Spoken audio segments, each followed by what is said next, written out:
Welcome back to the Wrong Advice Podcast. I'm your host, John Picciuto. Super stoked to have my good buddy, Steve and Keith, on the line today. Steven, how you doing, my man? I'm well, man. How you doing? I'm doing good. Glad to get you on the pod. I mean, we've been internet friends for like probably 5 years now, so it's always fun when you get to link up with people in real life. And why don't you introduce yourself to the listeners? Right on. I'm Steve, or Steven. I've been living in Milwaukee most of my life, but about a year and a half ago, 2 years ago, I moved to LA, and then I moved back during the pandemic. But Milwaukee born and raised, almost 29. I'll be 29 this coming week. So that's damn. coming up. Birthday podcast. Very nice. Yep. So golden birthday is coming up. I'm trying to make this year a good one for the books. But yeah, I'm a songwriter. I write songs for a living, so all kinds of stuff from movie scores to after this pod, I'll be doing a score for an ad company and trying to pitch that to them. So yeah, a lot of sync. That's called synchronization, when you sync a song up to an ad. So that's another way I make money and keep the lights on here at my studio. But what else? I was in bands for a long time, did that for about 10 years, from 15 to 25, 26, and then kind of took a step back and started producing more for my friends and for myself, and did the EDM thing for a while too. Toured a lot regionally and nationally and internationally. And now I'm here. Now I'm here in Milwaukee, back home, working at my studio until later this year. I'm just trying to figure out where I'm going to go. So I'm just making my plans right now. I know we're talking a couple weeks ago about, my next road trip. I did one, I don't know, almost a year ago now. I think New York is your next spot. Fuck LA. It's so lame. The people are so fake. I think New York's the spot. Yeah, man. I mean, at the beginning or end of last year, beginning of this year, for whatever reason, I just really felt the need to go. Mm-hmm. And I've been there one time, and it was on tour when I was 19. So it's been 10 years. It's been a decade. 18, 19 was when I was in Times Square and touring there. So yeah, I'm excited to come back and really see it. I have some friends there now too, so you being one of them, that I definitely want to hang out with, and I've never really seen that city at all. I was just in the touristy spot for 10 minutes, and we had to dip out. Mm-hmm. So. Well, I highly recommend it. Obviously, you're super heavily involved in music. What kind of got you started? In your younger age, were you drawn to some band that kind of sparked your interest? What was the first instrument you picked up? Kind of talk me through how you got to where you are today. Yeah, no problem. So when I was I think 11 or 12, I was going to a Christian school, and we went to this Christian summer camp in Wisconsin called Camp Phillip, which is out in the middle of bumfuck nowhere. And yeah, we had this counselor. I think his name was Tom. And he would play us acoustic guitar to bed every night. He'd always just play these dope riffs.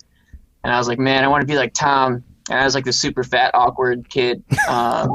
So, yeah, dude, it was bad. But I had to change the ways.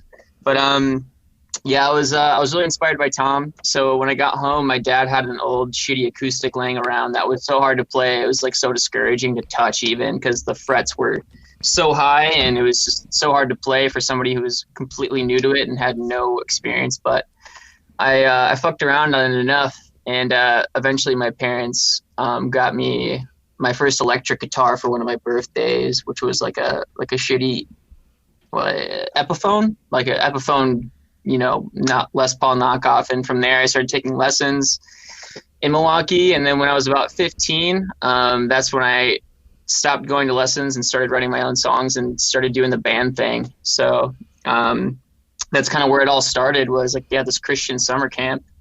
And and then I just wanted to be like Tom, that counselor. So I owed it all to him. I wish I could find him. I have no idea what his last name was, but I do remember he hated us because we were the bad kids at Christian camp. We would always swear and just fuck shit up. And we were the bad kids, and he was I remember him coming to the playground one day, and he was "You're going to hell," blah blah blah. And I was like, dude, we're all 12, and we're just fuck you. You were my idol 5 minutes ago, making me want to pick up a guitar, and now you're telling me I'm going to hell, man. Come on. Yeah, it was like polar opposites at night versus the day. But we were honestly we were assholes, so we deserved it. I mean, it happens. I don't know Yeah. many people who weren't an asshole as a kid. I think that's part of growing up for sure. How many instruments do you play now? Mainly, like I would only say I play guitar, and I play it just well enough to get by. Technically, I was professionally a guitar player when I was signed. I had a record deal with Universal Motown when I was 17/18, like right out of high school. We were one of the MySpace bands that got signed. So I was honestly better at guitar probably then than I am now, but I feel like I'm better now, but I don't know. I was playing more back then, you know. Here at the studio, I just I write and record, so I have to, you know, play decent enough. But yeah, just guitar. I do have this like MIDI guitar, so I can kind of play keys or like piano. But I really only play guitar. And then I also again I produce a lot. So I guess I play the keyboard like this effing thing. So. Oh, nice. Yeah, I fucked around with that. It's a lot easier said than done for sure. Yeah, producing. Yeah, it definitely takes a while to get good or like decent. You know, you suck less a little bit every day. So try to learn. That's all I'm trying to do. That's for sure. I was learning the guitar probably, I don't know, 2 or 3 years ago.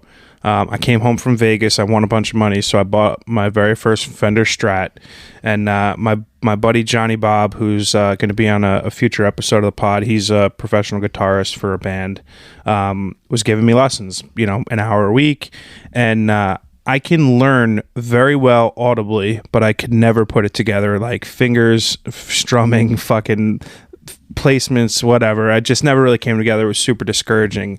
And for me, it's like I have such a huge passion for music in my life. So I'm super envious of anybody in the creative industry who gets to do something in the music industry and kind of fulfill a dream that I've always had for myself. Would you say that at this point in your life, you're about to hit your golden birthday, that you're kind of living your dream? Yeah. I definitely am, and I don't take that for granted. I've worked, you know, ever since I was 15. I'm 28 now, going to be 29, for it. And it's only been full time the past, I want to say like 3, maybe 4 years. I've been really full time in it. But yeah, I'm really thankful that I get to do it. I mean, it's not on the scale that I want. You know, I'm never where I want to be. You're always looking ahead and stuff. But sometimes I do check myself, and I'm in this room sometimes, you know, and I'm just like, wow, this is like a dream come true. Just appreciate it. And that's something I've gotten better at in my, you know, later 20s. Early 20s, it kind of comes at you pretty fast. But yeah, it's something I don't take for granted, and I owe a lot to the people around me here, especially in Milwaukee, the people that, you know, hire me freelance, and also like my buddy Aaron, who is my co-publisher, which just happened now. So I'm a full-time songwriter technically, you know, but yeah, I mean, I love what I do, and I'm excited to come to work every day, you know, and it's such a blessing that I found what I love at an early age and just dove right into it. So yeah, man, that's amazing. What's like your most, maybe not your best technically performance show, but like what's one show that you performed in the last, you know, you said you were on the road for 10 years almost. What's like one show that you can look back at and be like, man, that was such a fucking amazing night. It all came together. It was like, bam. That was my Emerald impression. Yeah, I used to have his spice kit as a kid, and I would cook with his like pots and pans. I don't know, somebody in my family got me that for birthday, but I threw down, dude. I threw down in the kitchen when I was a kid. I wonder what happened to him. He disappeared big time. he made all that TV money and retired. Yeah, he made his money and got out of the game. It's getting too dangerous with him and like Guy Fieri. You know, that guy's crazy. But my favorite shows, man. I guess I'll go from bands and then DJing, because they're kind of two different realms. And I've talked about this before with other friends too recently, because there's a little bit of a disconnect for me personally. It's not like the scenes or anything like that. But my favorite band show, it's kind of a funny story I could tell. I think my favorite show being in bands was one night we got to open up for Panic at the Disco at a pretty big venue here in Milwaukee called The Rave. And we didn't figure out we were playing until the night before. Oh, wow. So yeah, we got the call at like, 7 p.m.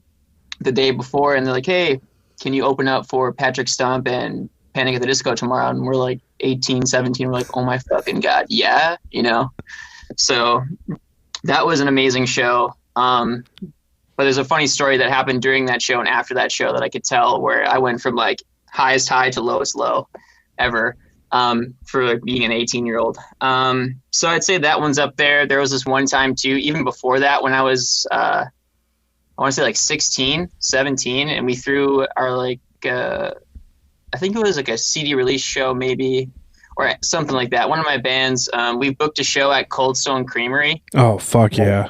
Yeah, and it was the middle of winter too in Wisconsin, so as you know, it's just dead cold. January something, and we played this like sold out show at a Cold Stone. So we basically packed this Cold Stone, just full of kids, and everybody's eating ice cream and just raging. And it was like 90 kids in a Cold Stone Creamery, and that was like such a punk rock like show. That's amazing. Cool. Yeah, that was, and there's like, less than 100 people there, but it just felt so epic at that age and shit. So it still feels cool to me now. That's awesome. But band shows, yeah. I mean, there's another one too. I have a lot of rock and roll or rock stories, but one time we played this really big event in Madison, Wisconsin. I've done it a couple times now, but it's called Freak Fest. So it's one of the biggest like Halloween parties in the country. And is it at Six Flags? No, it's like, I have another story about them. I just do them because they stole our song. Oh fuck! Different story. I can tell you about that too. Yeah, they stole our song for Freak Fest, and then we ended up like settling out of court with them. But that's almost fun.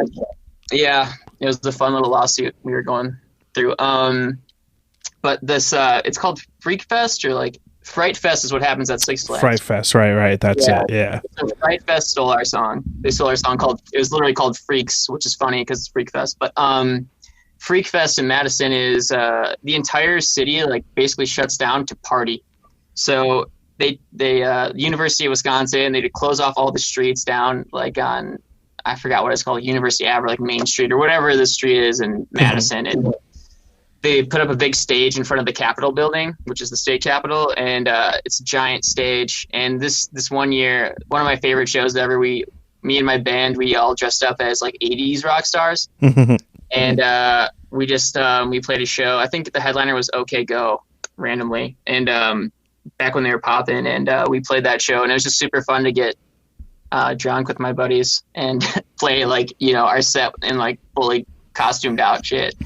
And giant blonde wig, or yeah, oh yeah, dude. There's a video somewhere that I found recently of the show, and all you can see is this giant blonde like mane just like dancing across the stage, dude. It's epic.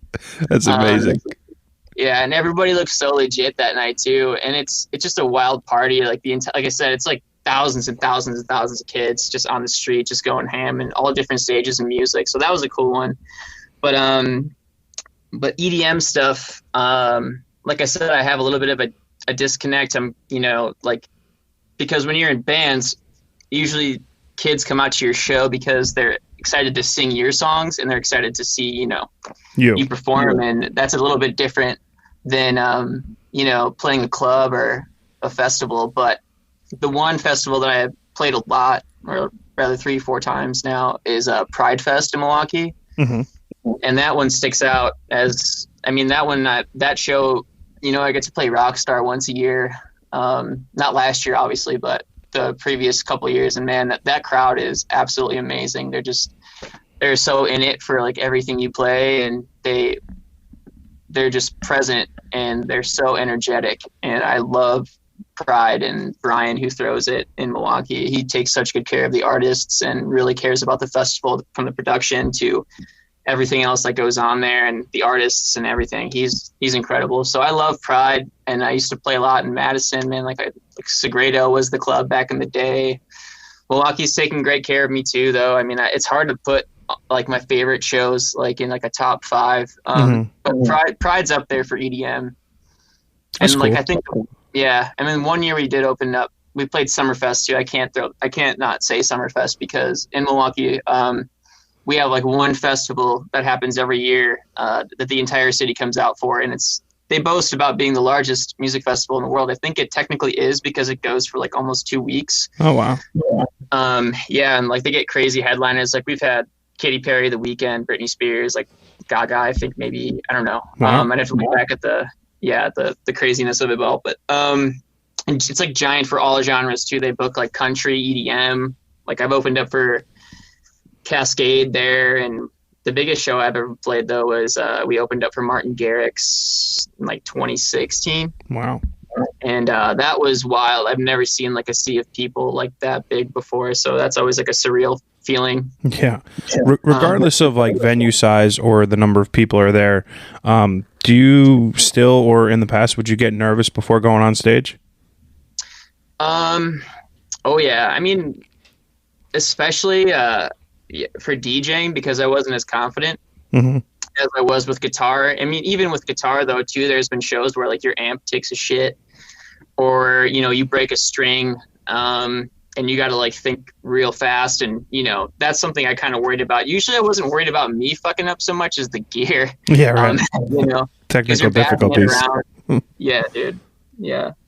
You're bashing it around a lot, and you're touring and whatever, or you get to a venue as a DJ and like sometimes they don't have the right gear, because usually you're touring with a USB stick and headphones, so you're kind of at the mercy of whatever the club has there. So I mean, I definitely got nervous though, especially for Pride. I guess Pride I get more excited because I know what to expect going into it, but some of those bigger DJ shows, I'm just like, holy shit, there's a sea of fucking people. I really hope I don't fuck this up, like I really hope I don't, like, we call it train wrecking in EDM, and you don't want to train wreck in front of that many people, or ever for that matter. You don't want to kill the vibe. So if it makes you feel better, I Rehab, DJ Rehab, RF Rehab. So I was a big Rehab fan. I saw him like fucking 10 times in 1 year, and at one of his bigger shows in Atlantic City, he had one of those air guns, or foam guns, or whatever the hell you want to call them, and he accidentally hit the stage button that like turned everything off. Like the club went black, the music turned off, and it was like 12 minutes of complete and utter silence. So my thought is that you're probably never going to make that level of mistake, and I think even minor mistakes, you can overcome them. Yeah, I mean, we've definitely train wrecked, I'm not going to lie, for sure, but it's never been detrimental. That's funny, though. Rehab he's a really dope remix of LMFAO that we always used to play out. Champagne Showers, that remix he did. He's awesome. I met him, and he was super nice, and pretty much every time I saw him, the shows were great. As a fellow creative, obviously, I'm a photographer, writer, whatever the fuck you want to call me. I like kind of having conversations with people and figuring out what inspires them through their creativity. So what is it in your life or your childhood or whatever today that inspires you to make music, to be productive, to kind of, make art? It's a good question. Well, today my inspiration is making this client happy. I'm just kidding. No, for me, it kind of started at an early age when that guy, started playing guitar for me while we were going to bed, and I was like, wow, this shit is something I want to do. But I feel like for me, it's like a calling. It's something I need to do for my mental health, and if I wasn't doing it for a living, I'd still do it just as much, if not the same. So what inspires me, man, I mean, like for artists, like, I mean, I could talk about influences, but man, just good feelings. Heartbreak is a big one for me. It has been for the last couple of years for sure. I feel that. Yeah, I mean, love in general, that's a good place to start from as far as writing goes. Experience, just life experience is kind of what I like to write about, and a lot of it lately has been, the last 2 to 3 years has been me trying to make sense of past relationships and rediscover my identity now and who I'm going to be and who I'm meant to be and what I want, for myself. So processing all that, I feel like I can do that better in a song than I can articulating it in words alone. I hear that. So I try to take these big feelings or emotions that I have and put it into 2 minutes and 30 seconds or 3 minutes and try to consolidate what I'm feeling. And that's kind of me exhaling. So I feel like it's like, yeah, it's just a need. For me, it's a need. I do it out of necessity. If I don't do it, I get upset with myself, and I'm just physically like, I'm angry and like pissed, and I'm like on edge, you know. It's kind of like I can relate to that. From a photography perspective, I feel like I have so many days in the week, so many hours, but the actual amount of time that I get a chance to create images, whether I'm working with a model, whether I'm out doing, documentary or street photography, doesn't end up amounting to all that much time. And it's like the thing that I look forward to most doing. And when I'm not doing it, it's like I'm agitated. Like I want to get out and I want to shoot and I want to make something. So I can obviously certainly relate to that tremendously. You mentioned influences. I guess growing up or even now today, is there any musicians or groups that, kind of inform your artistic sense? Yeah. Like early on, it was a lot of Warped Tour bands. So, like Motion City Soundtrack is one of my all-time favorites. Oh, fuck yeah. Yeah, Justin Pierre. He's the man. Dave Grohl too. I mean, Foo Fighters was a huge influence on me when I was growing up. Yeah, they're my favorite band by far. Dave Grohl's the fucking man. Goals times a billion to have Dave Grohl on the Wrong Advice podcast for sure. If I ever meet him in person, I'll plug it. I think I would shit myself. I'd be like, fuck, hello. I hear he's really approachable. I've heard that as well. I've never honestly heard a bad story about a guy. He, to me, is the musical version of Bill Murray. He is Bill Murray in a musician's body. Yeah, I feel like there's very few like legendary rock dudes left that you'd be like, holy shit, to meet in person. And Dave is definitely on my list. I never met him. I guess I should be talking about influences right now, but I never met Dave, but I did at a music conference in Milwaukee meet Butch Vig, who produced. Oh, sweet. Yeah, and he's from Madison. So a lot of some of the Nirvana shit was recorded in Smart Studios in Madison, I think it's called. Oh, nice. But yeah, so that was really cool to meet one of your heroes and like the guy who was there to hear Smells Like Teen Spirit before, it set the world like on fire.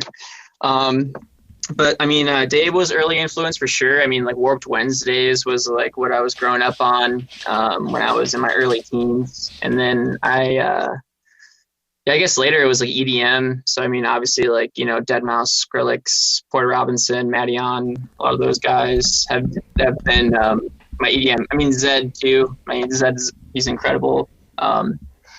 Such a talented dude and a writer, audience too for EDM. But I mean, like early on for like rock, it was all Warped Tour, man. It was really like Warped Wednesdays and Fuse TV and just being glued to the TV like all summer, just watching music videos and absorbing that stuff. So Fall Out Boy for sure. Oh yeah.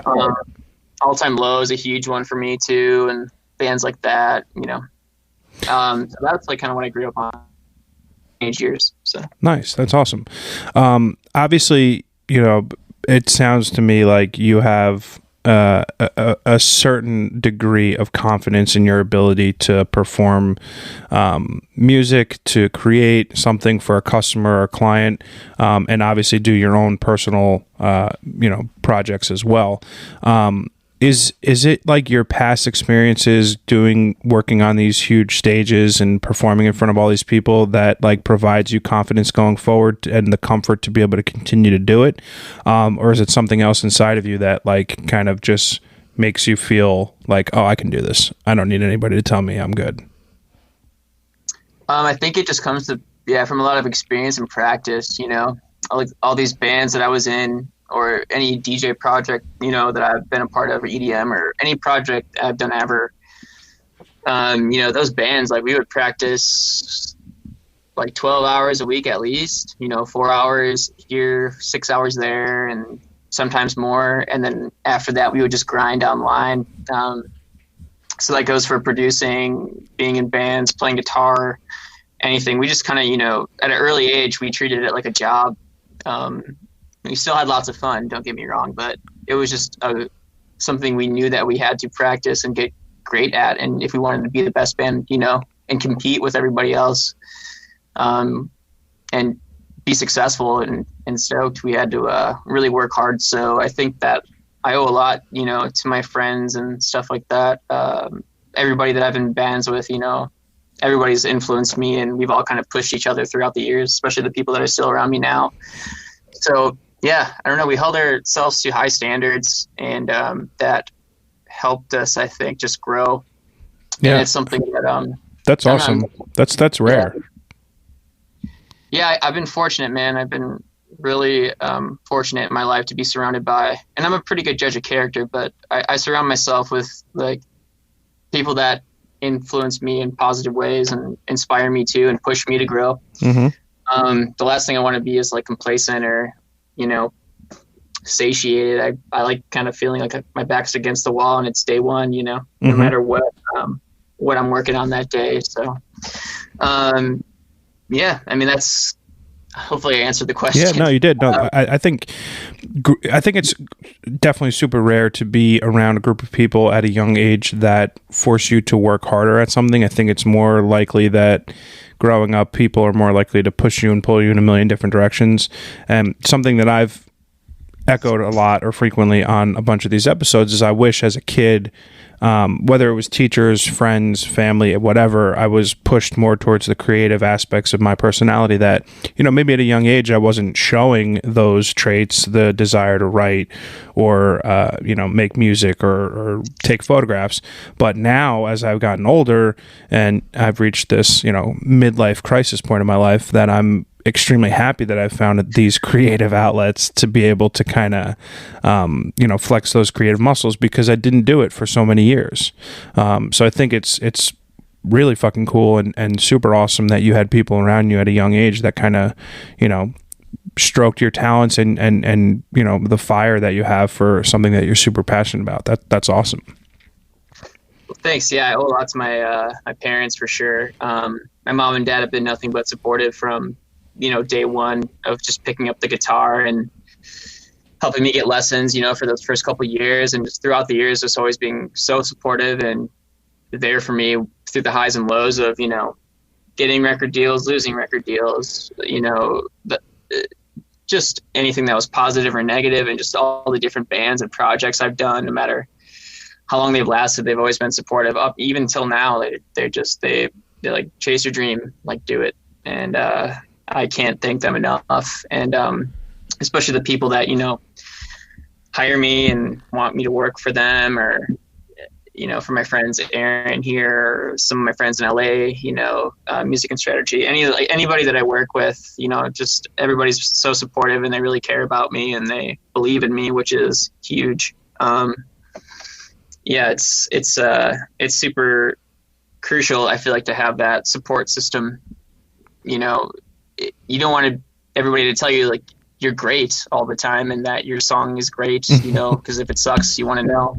Absolutely. But as far as, yeah, and I've been told no a lot, so that's the one good thing, I guess, from people that I'm trying to, I don't know, I don't want to say impress, but people at higher levels, and like I've been fucked, we get fucked over a lot in music. I mean, anything creative or entertainment wise, but I've been told no a lot too from, just different people throughout the years, and countless emails that you never get replies to, or, getting dropped from labels, blah, blah, blah. I mean, that's, a good thing too, but the support system that's there for you at the end of the day, every day, whether it's your parents or your team, as long as you surround yourself with, positive people, I think it's really crucial. And it's one of the biggest reasons why, probably the main reason why I'm still able to keep going every day. And, yeah, because if you have a good day or a bad day, you still call your friends and everybody kind of gets it and helps you out and gets you through it. So I couldn't possibly agree with you more. And a lot of what you said echoes my own personal experiences with my friends and family. I think I've gotten lucky where I've surrounded myself. Well, I'm fortunate to be born into a family where they support me unconditionally. And, not everybody has that.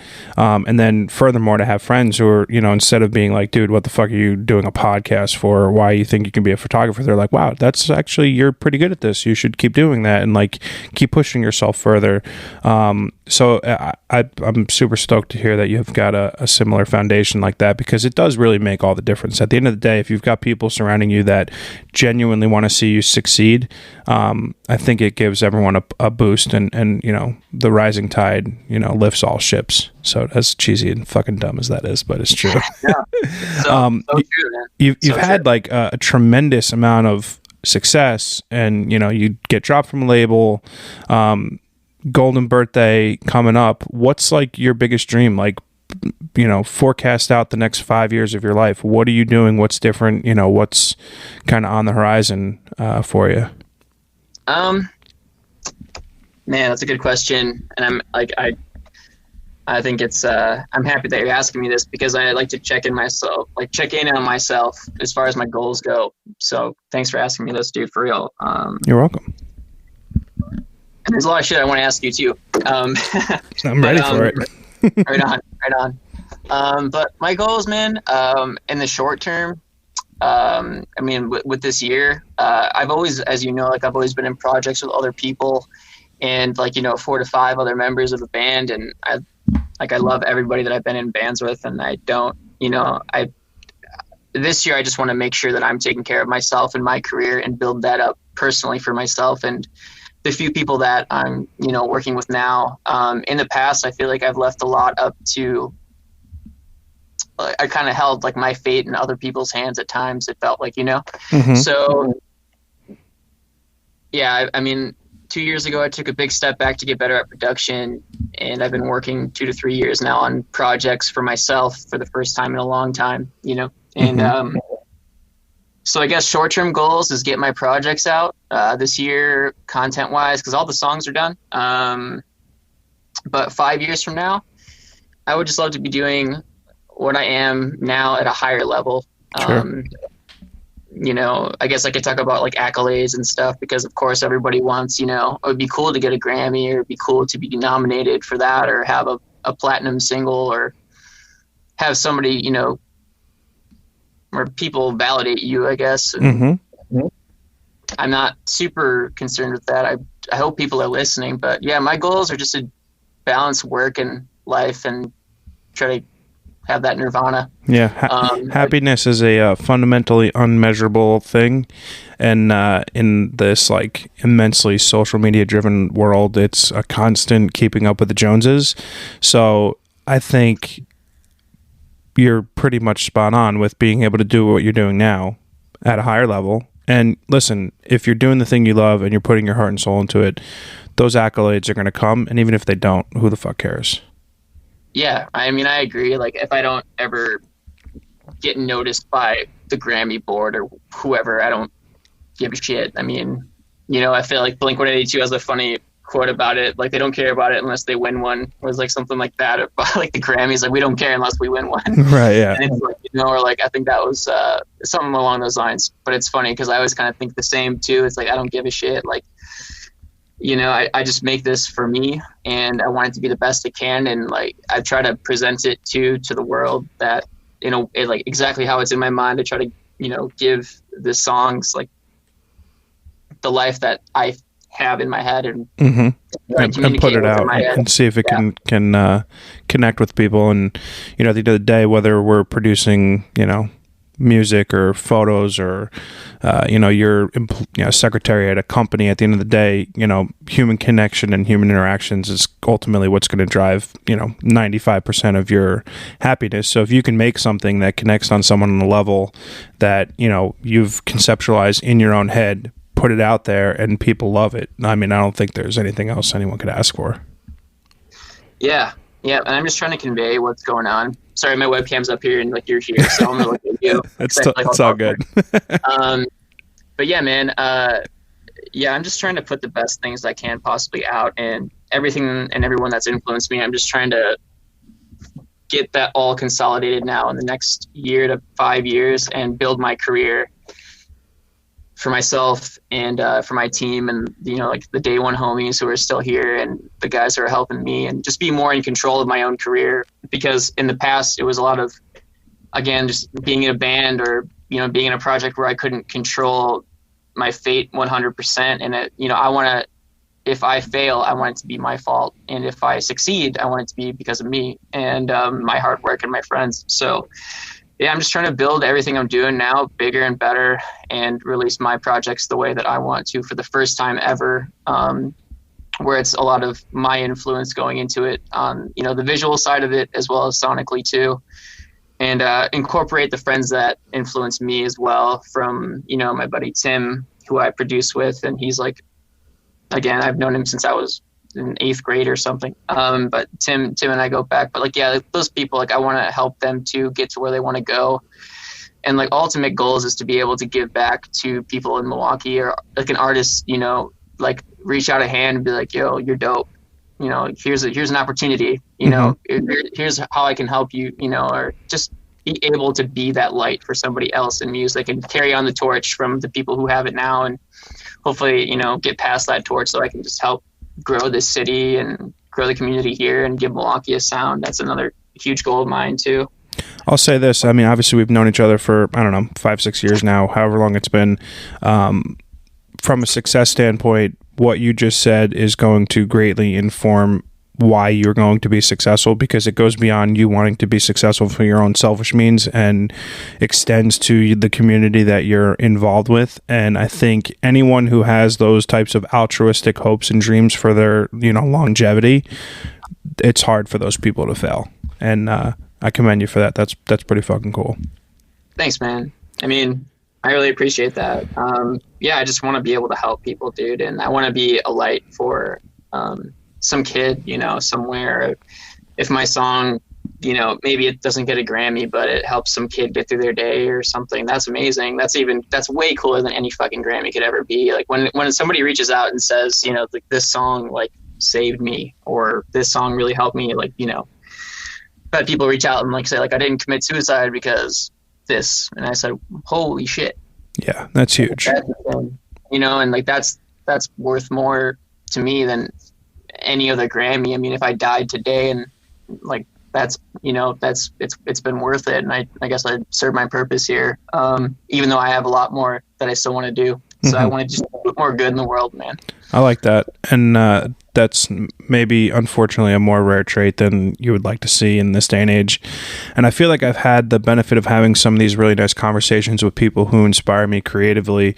You know, between you, my buddy Tyler, who I spoke with, who's a photographer, a friend of mine, James, who's also a photographer, the amount of community building that can be done in our respective fields is incredible. And people who have these audiences and or these followings, when they take the time out of their own individualistic needs and desires to build community around themselves, I think ultimately that's what will inform the creative areas, you know, music, arts, etc., in the future. And it's rare, and plenty of people have these platforms where they've got hundreds of thousands or tens of thousands of followers. They don't give a flying fuck about the people around them or the people that they inspire. And for me, hearing you say that is awesome. I mean, it just goes to show that I've got a great knack for picking friends. Well, thanks, man. And like everything that, you know, we've talked about, albeit small talks here on Twitter and whatever, I mean, I could tell you're, you know, a great dude and somebody who inspires me too. And yeah, you know, I pray, I guess that's another big goal, I guess, in the next 5 years would be to have a platform that I could use for positive good and actual, you know, change. Shit that, you know, yeah, exactly. Change, just positivity. And I'm not trying to get anything out of this. Like, I don't like, most of the shit I do is passion project, you know, it's everything because I'm passionate about this. I don't do this for money. Yeah. I do it because I have to. And I just want to be able to carry on the craft of songwriting, producing, you know, and just be a light for somebody else, and hopefully help people with their careers or their goals, or whether it's just listening to like a song that I worked on, however, you know, like I want to be there for music the way like music's been there for me, you know. That's awesome. I mean, that's a line. I'm going to write that down. I'm going to use that. I'm going to tweak it to like photography or something, but that's a hell of a line. We're 4 days out from your birthday. We're in the throes of already one of my personal favorite episodes that I've had the privilege of recording. Are you happy today? Yeah, man. I mean, I'm I'm a little disappointed in myself because I had some goals that I really wanted to do for my birthday, and I wanted to shoot videos on my birthday, and I had that in my head.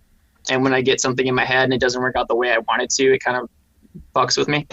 But I know good things take time, and other than not going to shoot these music videos when I want to,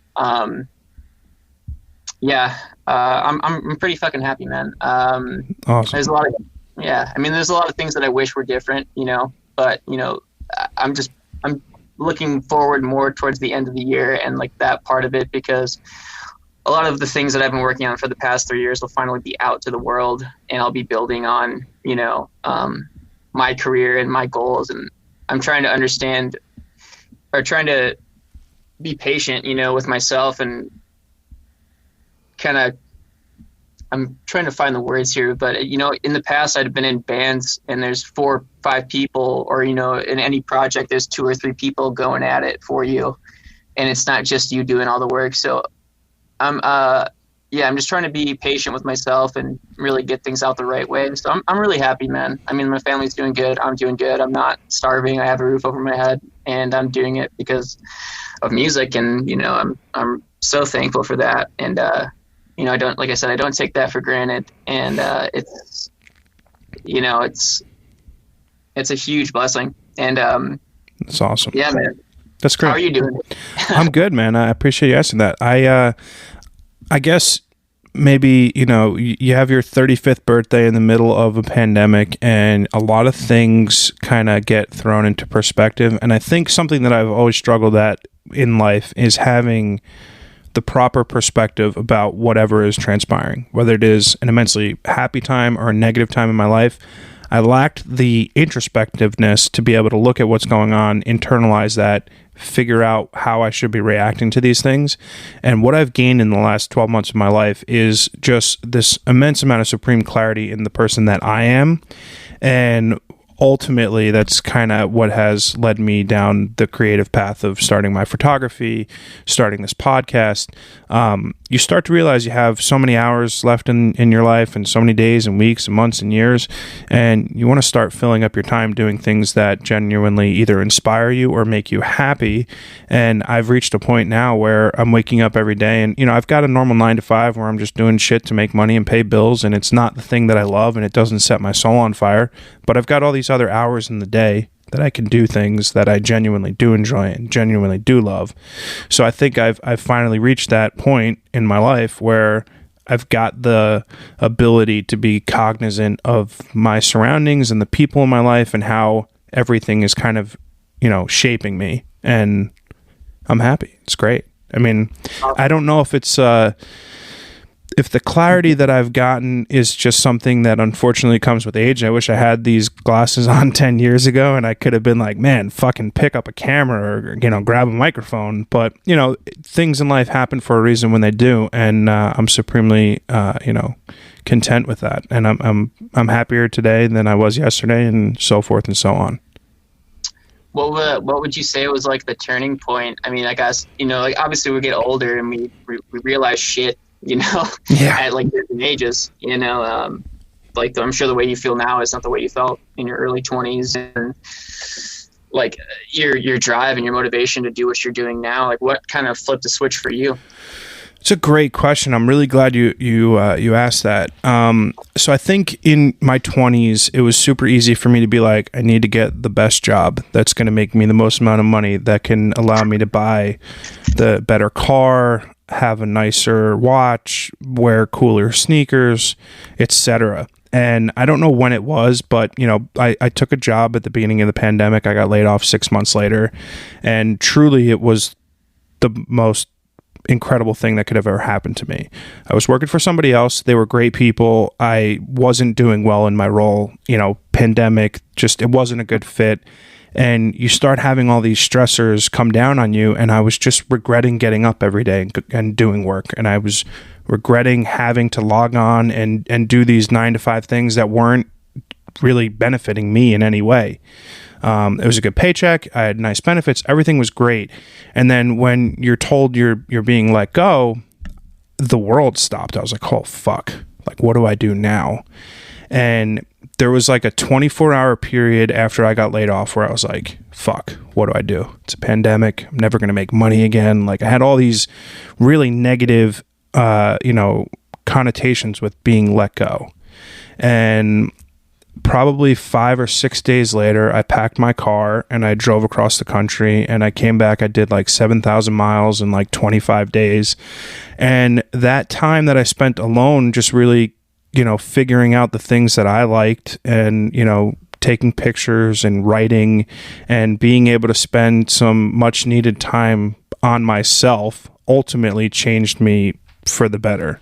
And I think that it's super easy for us to get caught up in that keeping up with the Joneses mentality where,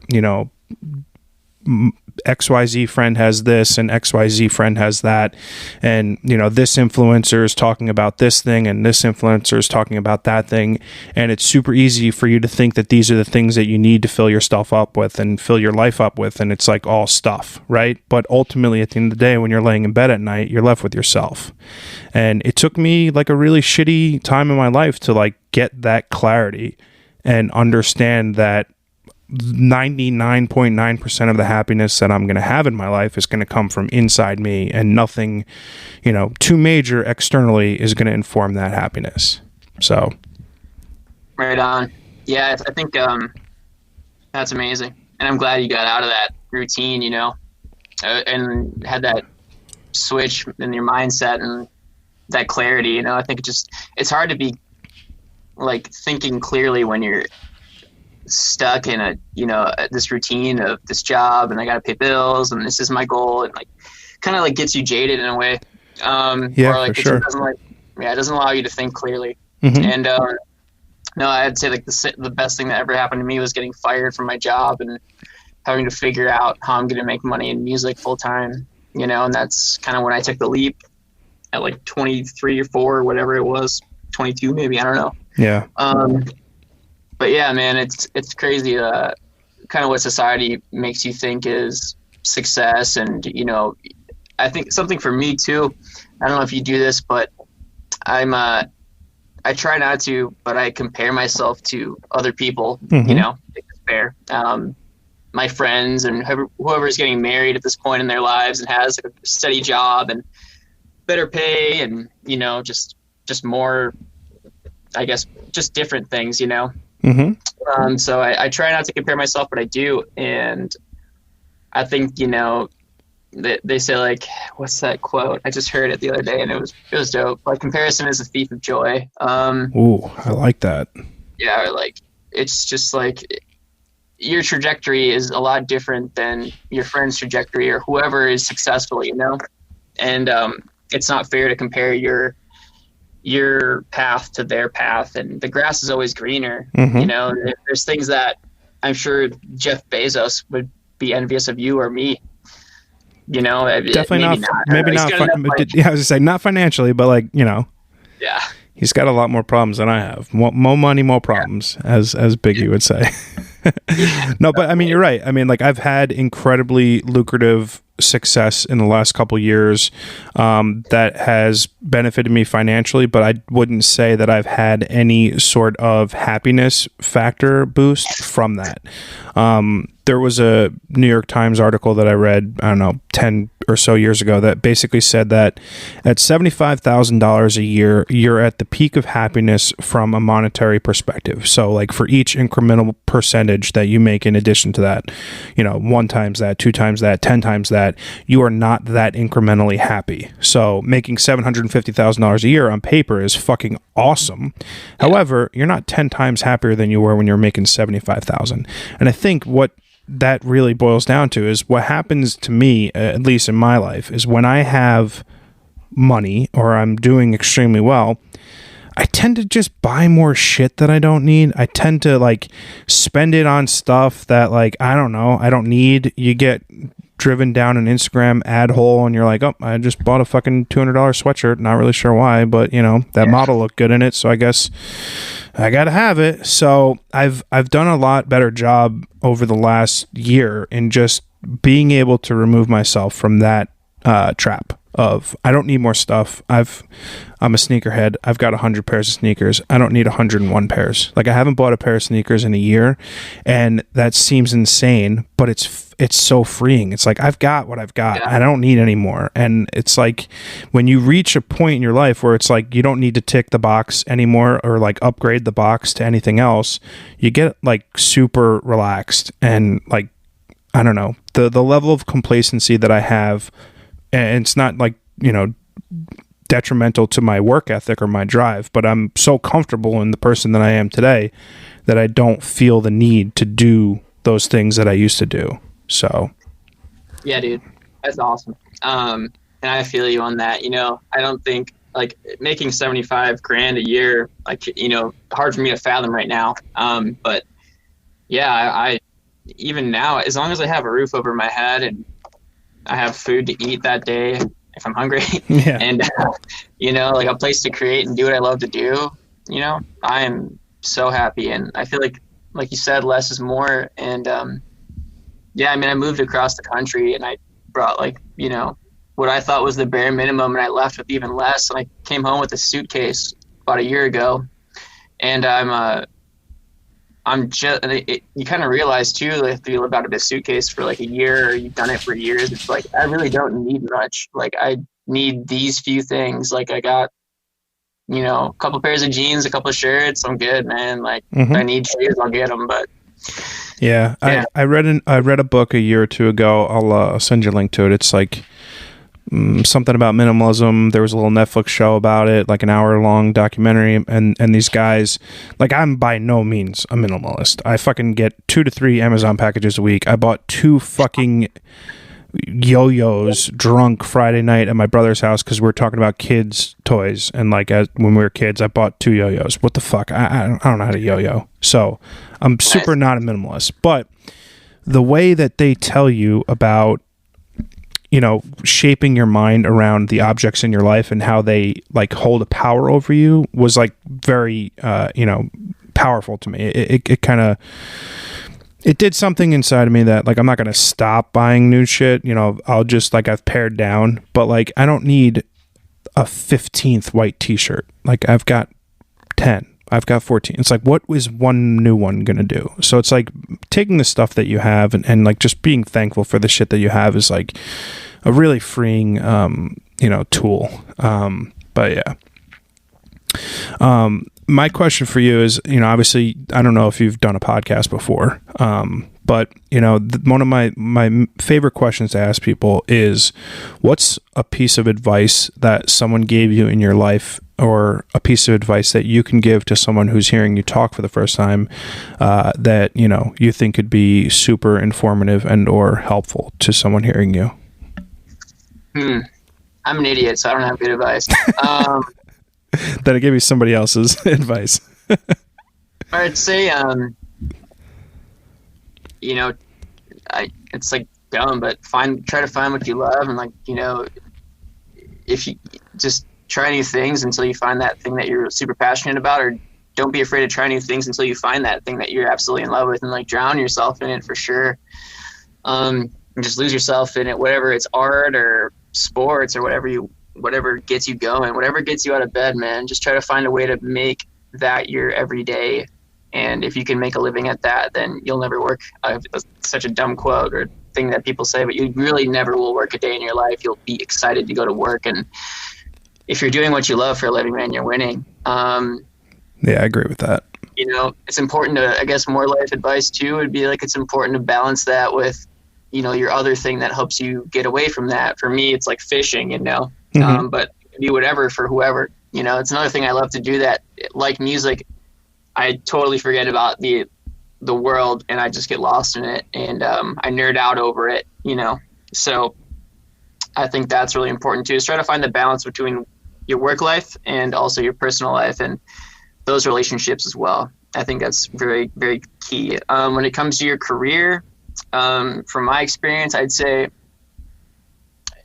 don't look for this necessarily. Don't like shortcut this, but I've found that taking sometimes the path of least resistance sometimes is a good way to just keep moving forward.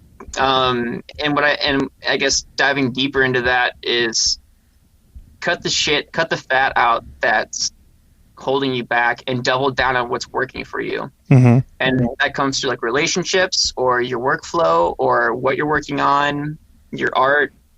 You know, if you wrote a song that sounds like Justin Bieber and it worked out really well for you, maybe try to keep doing that, or I don't know, whatever you wrote, or just like something that like just double down on what's working. And if something's taking away your time and it's a negative in your life, like it's a waste of your fucking time, then don't fucking do it, and stop doing it right now, because it's going to waste your time for a long, long time. You know, whether it's like an app on your phone or whatever it is, that's not really, you're not seeing return on it. I'd say that's a huge one for me, is just double down on what's working and cut the fat, and always continue to check in on yourself, kind of like you did with me. Like, what are your goals? You know what? That makes me start evaluating everything. Like, what am I doing today that's going to try to progress me and put me in a better position tomorrow to succeed? And, you know, so I'd say that, you know, well, try to learn something. Yeah, I don't know, Stephen, for a self-professed idiot, that was some pretty sound advice. I mean, that's the one thing I've learned in music that works for me. Not that it's saying it's going to work for everybody, but, that's just, yeah, double down on what's working, trim the fat, always, and also check in on yourself like you checked on me. Always, it's really good to write things down and get your weekly goals, your monthly goals, yearly, and 5 years to 10 years where you want to be, and start putting that plan into place and start taking action to get after it. Oh man, so career-wise, that's what I'd say. You know, just do what you're passionate about, man. And like, if you don't love it, start something new, try something, switch it up. I like that. I think that's important. Yeah. I mean, but again, I'm an idiot. I don't know shit. I'm going to disagree. I'm going to disagree, man. I think that was some pretty solid sound advice. For the last little segment we got here, I'm going to hit you with like a little rapid fire. One of the questions is like a bit loaded, so you don't have to dive into a diatribe of what your thought process is, but just kind of hit or miss and kind of tell me what you're thinking on some of these subjects. What's your favorite book? I would say, you know, it sounds lame, but probably the Bible. It's not lame. Nothing lame about that. Yeah, I mean, like, I wish I had like a more profound, like, you know. No, that's cool. I mean, it's pretty fucking prolific to me. And it's something that, like, you know, I'll never fully understand religion. I don't think anybody really can really. Yeah, true that. But, what's your favorite movie? I have a few favorites, and I'll tell you why. Are we talking like new or old? Doesn't matter. Give me your top three. All right. So, old classic, Heavyweights, which is a Disney movie. Oh, fuck yeah. Yeah. You don't need to describe that to anybody. Yeah. I feel like nobody knows about it, and it's a cult, you know. But, yeah, it's like the one Perkins method. Hell yeah, dude. Don't put Twinkies on your pizza. What did you learn? Twinkies on your pizza. Yeah, I mean, I love that movie because I was a super fat kid when I was growing up, and basically, you know, went to camps all summer, and so that's like my old movie. You know, for like classic movies, The Goonies is up there. Oh, yeah. Sandlot. I played baseball for a long time as a kid. That was my dream before the dream of music. Do you know, I was like 2 weeks old. You know, 2 weeks ago, I learned that Benny the Jet Rodriguez is also Luis Mendoza in fucking The Mighty Ducks. And I know you liked that tweet, but it blew my fucking mind. I did not know that. Yeah. It's pretty crazy to see how like all those Disney and like Nickelodeon stars were in all those movies for us growing up. I mean, like Goldberg and everybody was just like in all those fucking movies, man. I know. Cautionary tale and Goldberg for sure. Yeah. Poor guy. So those are some of my cult classic oldies that I love that are like I love The Goonies too, man. It's so good. But yeah, Heavyweights is probably my all-time favorite Disney movie for sure. Which is funny that it's a Disney movie because that would never fly today in the PC culture. Never, dude. Like, but Ben Stiller, fucking hilarious, bro. Like, I mean, it's for sure in my top 10. I own it on DVD and Apple Movies or Apple TV, whatever it is. I watch it. I would say at least two to four times a year. If you got an hour and a half and you want to laugh your ass off and just remember being a kid, that movie ticks all those boxes for sure. Yeah, if I was going to give anybody any actual good advice, go on Disney Plus, before it gets taken down, because I'm sure at some point it will. And watch Heavyweights because it's fucking awesome. But for new movies, there's a couple directors I fucking love. Nocturnal Animals, I think Tom Ford directed that, which is on Netflix right now, and I can't recommend that movie enough. It's absolutely amazing. I love it. And Tom Ford's the man. Obviously, he's a fashion designer, huge in fashion. But that movie really influenced me a lot when it comes to art and my writing and everything. It helped me get through a lot. So Nocturnal Animals, I mean, I love... What else is another one that I saw recently? I mean, anything that Nicholas Winding Refn does too. So like the Neon Demon, Drive, I think he did. Drive was great. Yeah, like I love his stuff too. And I think it was called the Neon Demon. I think it's the one with the models. I haven't watched it in a little bit, but I want to Google it. 1 second. Let me just make sure I have this right. I want to get this right because, oh my God, that movie is off the chain. I actually haven't seen it, but I did put Nocturnal Animals. I just jotted it down after you said it. I forget. So Tom Ford he either wrote or produced something else that I saw recently, and I can't quite remember it. But I'll link it in the show notes after I can go through my play history and remember. Yeah, I know he did one other film too before the Nocturnal Animals that it got great reviews as well, and I haven't seen it yet. I think it was about like a fashion designer or some sort of designer. I could be totally wrong, so don't quote me on that. But yeah, the Neon Demon is off the chain for like the cinematography, the lighting, and like everything, the way they shot it. I think Refn is the fucking man. But those are like some of my latest influences. And I guess, actually, before I forget it too, one I recently saw for the first time, and I'm kind of ashamed because it's an older movie. Eternal Sunshine of the Spotless Mind. Oh my God. That so movie good. fucked me up. Like, I was like, holy shit. When I saw the score in that movie, I also score film, so I'm a huge like fan of scoring and stuff. So I love John Williams, who's done everything with the soundtrack to your childhood, and also what's his effing name? I can't think of it right now. I'm drawing a blank. He's like the guy who did Pirates of the Caribbean, and he's done like Hans Zimmer. Yeah, Hans Zimmer. Okay, yeah, and like the score, like Time from Inception. Oh my God! Oh wow, like, yeah. That's one of my favorite movies too. Inception's great. So good. Yeah. Like and like guilty pleasure is rom-coms. So if like obviously, I give you a list of about 50 rom-coms to watch because I've seen them all and I've seen them all 50 times. And nice. I'll give you a list. They're all good. About Time, Begin Again, Friends with Benefits, No Strings Attached. I mean, you name it, I've seen it. And I should do an entire podcast episode ranking rom-coms because I've seen pretty much every movie. Yeah, dude. I'm a huge fucking like fan of rom-coms. Guilty pleasure for sure, but I'm not so guilty because I just fucking love them. Yeah.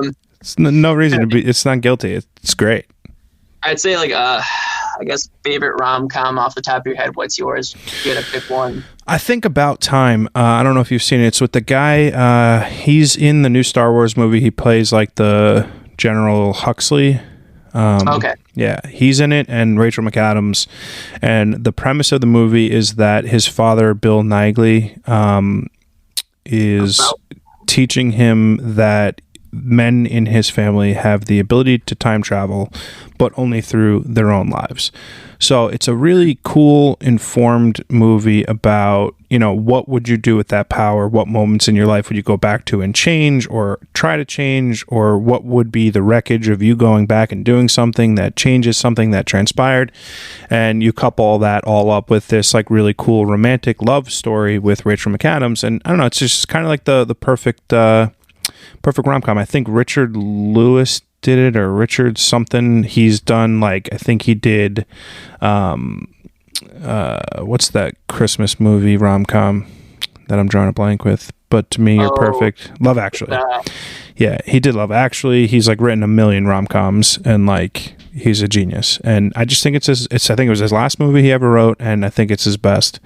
And it's a cool movie. I like the concept of like how the end of the movie, he's basically like, I don't even do it anymore. I don't even travel in time anymore. I live each day like I was came back to live this day all over, and it's just like a really positive kind of mental thought on like how you should kind of live your life.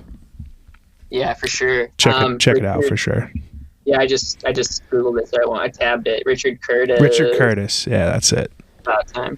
Yeah. When you said Christmas, I thought you were thinking of that one with Ryan Reynolds and Amy Smart. I'm trying to think of that one that I love too. And like, who's all in that one? Oh my god, it's so funny. Just Friends. Yeah, Just Friends. Dude, so funny. He's hilarious. Yeah, whoever the girl is from like Scary Movie that's in it, I can't think of her name. She's fucking, oh my god, hilarious. Yeah, she used to be married to Chris Pratt. What the hell's her name? I'm gonna lose it. Whatever, I don't care. We know what we're talking about, but yeah. She's so funny. I'll find you. Yeah, she's like fucking like screaming. Oh my god, everything. Anna Faris. Yep. Okay. She's fucking hilarious in that movie, dude. Yeah, super funny. And another movie kind of in the same vein as About Time. It's not like so much a rom-com, but Ben Stiller, just to tie in the heavyweights nod, Ben Stiller wrote, directed, and produced The Secret Life of Walter Mitty. I don't know if you ever saw it. I believe it's actually a remake, but updated for a modern flair, and it's just such a good story. It's visually stunning, just like the cinematography is beautiful, and it's just a really nice, friendly reminder that like you don't have to live your life in like a coma, in like a malaise, just kind of walking around, not really like seeing the subtle beauty around you every day. And I watch that movie all the time. It's a really good reminder. I just wrote that down. And like I think one of the reasons why I like Eternal Sunshine of the Spotless Mind too is because of that same concept. It's like, if you could go back and delete it, would you? And it's like, no. Yeah. I want to keep it. Like all these memories, these relationships, good or bad. I think it's kind of builds who you are, and it shapes who you are, and it teaches you a lot in those relationships, and I fucking love that movie, the shots, everything from that. But it's this kind of like, it sounds like a similar concept, but I wrote these both down, so I'll definitely check them out. Good, watch them. I'll be texting you next week for a report card. You need like a 2 to 3 paragraph on each movie summary of what you thought. All right. I've been in school in like 10 years, but I'll try. Sweet. Dude, Steven, it was awesome catching up with you, man. I like to wrap up every single one of my episodes with a recommendation from the people that I'm speaking with. It could be a book, movie, podcast, TV show, restaurant that you travel to, whatever. Just something that you want to recommend everyone to go out there and try or consume. Right. And what do you got for me? Before we end, I want to talk to you about one last thing too, but my recommendations, I'll go in. Are we talking Milwaukee restaurants here, or could be anything in the world, literally? All right. Well, if you happen to find yourself in Milwaukee, Wisconsin, I'd say go to Odd Duck, which is my favorite restaurant here. Just small plates. It's really good. I'm a big sucker for tapas, I guess they call it. Oh, yeah. So I love that shit. But yeah, movies, Eternal Sunshine of the Spotless Mind, Nocturnal Animals, heavyweights for sure. But Nocturnal Animals, I'd say, is like really underrated, and I love the story and I love the ending. It's really dope. You said it's on Netflix, right? Yeah, it's like it just happens to be on Netflix right now, so I could not recommend that. Like I absolutely love that movie. I think I'm gonna watch it after we hop off the line. Right on. I got nothing else to do tonight. Nice, dude. I was just say my recommendation is going to be a show I just started binging. It's called Wall Street, WAHL Street. It's like Mark Wahlberg's new, reality show or whatever you want to call it. It's on HBO Max, and wow, I mean, I know this guy had a ton of money. Just he made $20 million a picture or whatever, but his level of drive and the amount of businesses that he's involved in and the amount of things that he's done, and he's gone way beyond being an actor. He's an entrepreneur, and it's just incredible.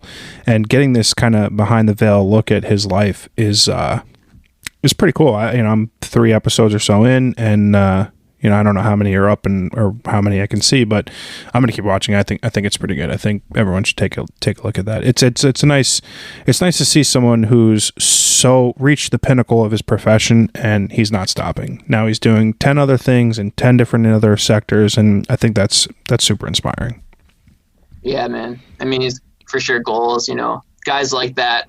It's a cool David Goggins quote, or like something I learned from just watching him, just be uncommon amongst uncommon people, or like uncommon men. And like, it was pretty crazy, you know, like basically he was talking about SEALs, like Navy SEAL stuff, and just all those crazy dudes who do that crazy shit and like put their bodies through hell or whatever it is mentally. And it's, yeah, man, that's Wahlberg for sure, man. Yeah, he's crazy. My buddy Rick recommended me Goggins' book when he was on the pod. I bought it. I've got it. It's sitting in front of me. I haven't picked it up yet. I'm stupidly reading like this terrible 700-page biography on Cornelius Vanderbilt. I thought it was going to be super interesting, and it is, but it is 700 pages, so it's taking a little longer than I thought to get through. I got you. Yeah, man. I mean, if you're looking for inspiration, I'd say, you know, Goggins it's an acquired taste. He's kind of like, he's dope, man. He gets me pumped up. I mean, Cam Hanes too, another guy who's pretty wild for me that like gets me going, like a ultra marathon runner, bow hunter. I mean, but yeah, those like guys like Mark Wahlberg, man, they're, you know, again, they're uncommon amongst uncommon men. Like, to have that drive at that level of success is something I want, and hopefully I can emulate that, you know. And once I get to that point in my life, whatever my successes and stuff are, man, I just really hope that I can be as influential and as strong of a dude as they are, you know. They're wild. But I like that. I jotted that down. Be uncommon amongst uncommon men. That's something to aspire to. I like that. Yeah, man, it's just like, you know, Goggins is crazy. It just like those guys who just ran an ultra marathon, and it's like, all right, let's go do like 1,000 fucking pull-ups right now. Like, just fucking no stop, dude. Like, that guy is a fucking savage. Like, he's a beast, bro. Like, yeah, an animal. Like, I want to try to like harness my version of that, you know, whatever it is in my life and stuff like that. But man, like, their drive is just crazy. I feel like I have a lot of drive, so that's good. But yeah, just trying to optimize that, you know. Mm-hmm. Again, like I said, the fat in my life, whether it's bad habits or good habits, just try to optimize that shit. But what are other recommendations? I guess if you're in LA, Sugarfish. That shit's good, man. Yeah, I've been there. Yep, and I don't like sushi, and it's a huge music staple. I know. Like, and I'm always like, fucking sushi, dude. Everybody wants to get sushi. I'm like, fuck. But then I had Sugarfish for the first time, and that shit was off the chain. And my favorite bar in the entire world, Davy Wayne's. That's in Hollywood. And oh my god, that's my favorite fucking bar on the fucking planet. I can't say I've been. This was the first year in, like, I don't know, 10 plus years that I haven't made it out to LA. You know, pandemic, and when I was doing my road trip, it was literally on fire. So it's like everything was conspiring to get me not to go there this year. But I'll definitely check that out the next time I shoot out that way. You were saying before I let you go, you wanted to touch on something else. What was that? Yeah. Don't forget, Good Times at Davy Wayne's. It's literally called Good Times at Davy Wayne's. You can't have a bad time there. It's fucking off the chain. Nice. But I was gonna say, how do we meet? And I feel like I reached out to you because you wrote an article. Oh yeah. And that's like, you said some really prolific shit, and I was like, holy shit, like 6 years ago or something like that. It's like wild to think about. But what was that article? And could you like relink it to me? I feel like it's about relationships. Yeah, I wrote. It's funny because I did an episode on the podcast where like I reread the article. It was Why Chivalry is Dead from a Man's Perspective. Yeah. And at the time, it was the greatest thing since Shakespeare. And that's me being facetious as fuck, obviously. But I recently read it back, and man, I was fucking really stroking my own ego in that article. And I think like the premise of what I was trying to say versus like how I really articulated it is why I had like, let's say, every 5 comments I got were super positive, and then I got another like 2 that were like, dude, you're such a douchebag. But yeah, it was Why Chivalry Was Dead from a man's perspective. It was cool. Like, I got to do some really cool shit with it. You know, I was interviewed by Cosmopolitan, did some Huffington Post Live things, and like I did a bunch of cool shit with it, and I met some cool people with it, you being one of them, and actually one of my previous podcast guests, Freya. She's an Irish writer in New York. You know, we've known each other, you know, tangibly through the internet for 6 or 7 years. We just met a couple weeks ago. We recorded an episode on the podcast, and now you. And I think, you know, for as much shit as I give social media, it also brings us these really awesome relationships and brings people in your life that, like, you know, you live in Milwaukee, I live in New Jersey. Otherwise, we never would have encountered one another, and now, you know, we're buddies. And so it was a cool thing for like 5 minutes. Like, I don't really necessarily think you need to read it again. I'll link it to you if you want. But yeah, that's how we became friends. It's pretty funny. Yep. Yeah, man. I'm super thankful for that. And like, I remember reading it at the time and just been like, wow. That's so cool, man. God bless it. You know, I guess that's the light, is like at the end of the tunnel. It's like, okay, well, this fucking crazy shit, all this shit's happening around in social media, TikTok, blah blah. Even back in the day, and now there's still like great things that can happen if you go into it. You know, like, I'm so happy I saw that article, and I think I hit you up on Twitter, and I was like, this is dope. Yeah. I mean, dude, it's cool. Like that's like there are positive things that come out of this stuff. It's not like all inherently negative. And I know we all saw The Social Dilemma talking about how, you know, Facebook is eventually going to kill the world and everything. And like, there's a lot to unpack there. And like, it's obviously it is detrimental to our time and our mental health. It's like very, very easy to see that. But at the end of the day, like, there are these successes and like these cool things that come about it, like friendships, and, you know, like, you know, there are instances when the internet does like some nice, cool, fun shit, and those are the times where I'm a big fan. And also, like, Monday Bachelorette or Bachelor Twitter is like the fucking best thing on the planet. Yeah, for sure. I was actually on there's a dude from Wisconsin who is his name is Nick Vile. He has a podcast called The Vile Files. Oh yeah. He's had me on a couple of times because I've had, you know, relationship question advice, blah, blah. I think the guy's from Wisconsin too, Nick is. But nice. Yeah, man, it's cool that the internet can. I had no idea too. I found him on a Packers podcast, and I was like, okay, this guy's pretty cool. But it's wild that the internet can bring us all together, you know, and through like Twitter and whatever, just, you know, you putting your art out to the world in your words, you know, that connected with me and resonated with me. And yeah, it's just wild that, you know, we're able to connect now, all because of, just social media and, you know, putting your shit out there and, you know, just your thoughts. Not that it's shit. It's not shit. It is. It is. When you reread it, you'll be like, oh, grandiose motherfucker. Quit fucking. Yeah. Oh my God. Like, I think some of the songs I wrote back in the day, and I'm like, oh my fucking God. Like, yeah, I mean, listen, I think, like with anything in life, like, there are some things that I've written that I'm super proud of, and I'm sure there's some songs that you've written that are like incredible, and then like there's other things that I've written where I'm like super embarrassed that I clicked publish, and you know, that also informs like the cancel culture that we deal with now. Like, we're not allowed to grow as people anymore. We're living in this time and age where if you said or did something 10 years ago that is no longer, you know, allowed, or, you know, it's now frowned upon, or it's something that's negative, all of a sudden you are no longer to be a growing individual. You're canceled, you're over, you're done. And those are the types of examples when I talk about like the detriment of the internet. It's like, where did we get to the point where every single person is now unfallible and they make no mistakes, but like we have to be this ultimate best version of ourselves? And these are the instances where I look at social media and think of it's like a really, really terrible thing. But at the end of the day, sometimes really amazing things come out of it, like you and I's friendship and other people that I've met along the way. And you got to take the good with the bad. And I think that's pretty much 99% of life. You know, some days you're going to get dumped on, some days the sun's going to be shining and everything's going to be coming up roses. And it's just a matter of waking up, doing the work, and keeping on. Yeah, man.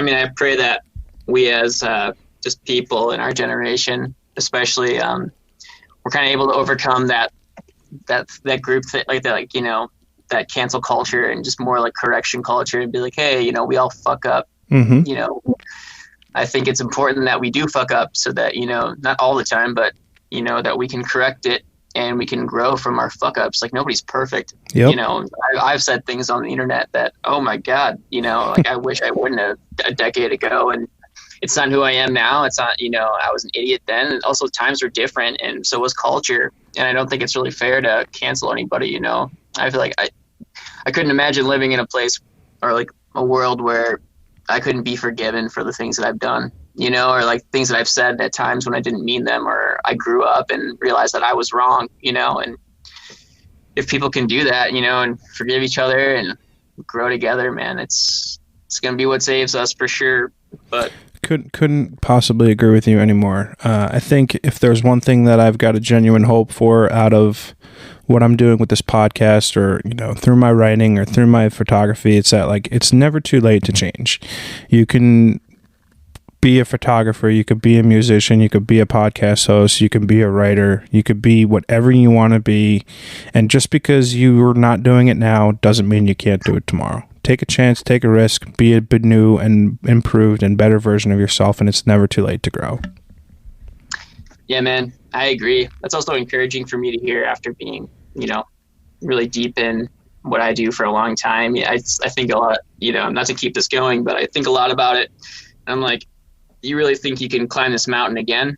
Like, you think you can do it again? You think you can achieve the same success, if not wildly more than you had in the past? Like, you really think you can do it? And I'm like, yeah, because there's people out there setting an example for me, you know, who've done it before and who've turned their lives around or picked themselves up out of the ashes and, you know, just fucking built it up again. I think what's important is, like, framing what success looks like in your own mind and being able to, like, grab those, you know, victories in what you are, you know, considering them as victories, right? So it's like, you know, we talked about you winning an awards or like getting a platinum album, and like all those things are all great, well and good.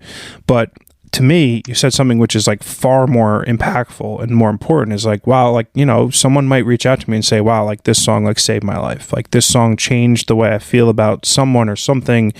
And like, it's cool to be like the most successful person or the most successful version or the most successful in your field. But like, it's a small percentage of people, right? Like at the end of the day, we're not all going to be Justin Bieber and or Joe Rogan or, you know, fucking any famous photographer. But like, if you're getting just tangible like life happiness out of the things that you spend your time doing, just keep doing it. Make something that you are proud of.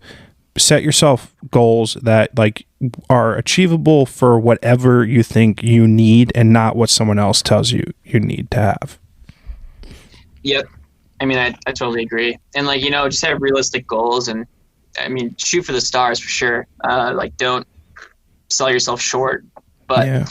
You know, yes, like for advice, and like, I guess I'd give this, the best advice I could give, like 28, 20, almost 29-year-old Steve to early 20s Steve, that I've gotten better at in my late 20s. And I guess I'd give this advice to anybody who's just starting in music or even is tenured. You know, I'd say really appreciate the things in the moment and try to take in those experiences and really appreciate those moments, whether it's a show for 10 people and they're singing your song, or one person, or like 1,000 or 10,000. I mean, or it's some kid reaching out to you on the internet, you know, and saying that, hey, your song is really great. Or like they leave you a good, you know, just those brief moments where you feel like you're doing what you're here to do, and like you have those chills in your spine, man. Just take that in and try to soak in as much of you possibly, like all of it, as you know, and try to like you'll never be able to bottle it. Just appreciate it when it's there, because it's not gonna, you know, those moments, they come and go. Just appreciate them when you're in that flow state, when you're, you know, creating or whatever you're doing, that you get those good feelings, man, and you feel like what you're doing and what your purpose is. I wish I could go back into my early 20s and really soak in more of some of those experiences, and I lived them, and they're some of my fondest memories for sure. But I've gotten a lot better at it in my later 20s when they've been fewer and further between, and that's a good thing, I guess, because I appreciate them even more now and I really take it in. But yeah, just appreciate the moment, man. Like when you're happy and you feel those chills in your spine, and yeah, just love it. I couldn't possibly agree with you more. You know, like I'm not sure if I said it today, but I've definitely said it before. It's like, I wish in my younger days when I was doing something cool, like, you know, being interviewed by Cosmopolitan or like Huffington Post or whatever the cool shit was that I was doing, that like I took that extra split second to like take a mental snapshot to just think like, wow, this is so fucking cool. I'm getting to do XYZ. I'm with my friends. I'm with my family. And like, you know, it's like the old man full of the regret line from Inception. It's like at the end of the day, you're going to be laying in your bed on your deathbed, hopefully surrounded by friends or family or loved ones or whatever, and you don't want to have regrets. You want to look back and think like, wow, I really did do, you know, I made a good run of it. Like I lived each day like it was on purpose, and ultimately, you know, when my time came, I went out, you know, with a smile. And I think that's like all we really could ask for. There's so much, you know, tangibly surrounding like a life that's fulfilled, and it's easy for it to be dollars in the bank and or, you know, followers on a social media app. And at the end of the day, that shit is not coming with you. Yeah, man. Like money, as long as you have enough, just be thankful, and, you know, just take care of us, you know, take care of yourself and the people that you can. And yeah, man. I mean, at the end of the day, what I'll say is that everything in life happens for a reason, and in the moment, it's really, really hard for you to see what that reason is. But at the end of the day, and I say that way too many times, but the truth is that it happens for a reason. And if you're able to grasp that mentally and like cognitively hold on to the fact that like whatever shit you're going through or whatever happinesses you have is meant to be, and there's like just some reason for you to be in that position, then I think life can be a lot easier for a lot of people. It's just what I think. But my man, it was an absolute pleasure doing this podcast with you today. I mean, you know, being that this is a 6-year friendship and we're just now quote unquote air quote meeting via Zoom or Google Hangouts or whatever we're on, I think that's pretty cool. I've had an absolute awesome time talking to you for this last hour and a half, and we're definitely gonna have to hop on a future episode and do this again. Oh hell yeah, man! I'll always be around, and I'm trying to make my way to New York this year, so if I'm there, obviously we're gonna hang out and fuck yeah, show me some shit, Jersey and stuff like that. It's been a long time since I've been out that way, so I'm excited for sure. But yeah, man, it's pretty crazy that we got to talk, you know, I guess face to face after all these years, and it's wild that, you know, your article, I guess, you know, I can say that too, is like sometimes you write something and it's a song that, you know, you did and you're embarrassed of it now, or, you know, your piece or whatever you put out into the world like 6 years ago, but it's like that you know, we're connected because of that one thing, and it, you know, it's wild, and I'm just appreciative of it, and it's cool. And thank you for having me on too, man. It's cool to hear a little bit of your story too. I mean, I have a million more questions, but we'll get into it when we hang out. Yeah, IRL, for sure. Yeah, real life. For sure. I'm going to link your Twitter, your Instagram, and whatever websites and stuff you have in the show notes below. Steven, man, this was such an awesome conversation. Super glad to have you on, and look forward to doing it again, buddy. Yeah, bro. Talk soon.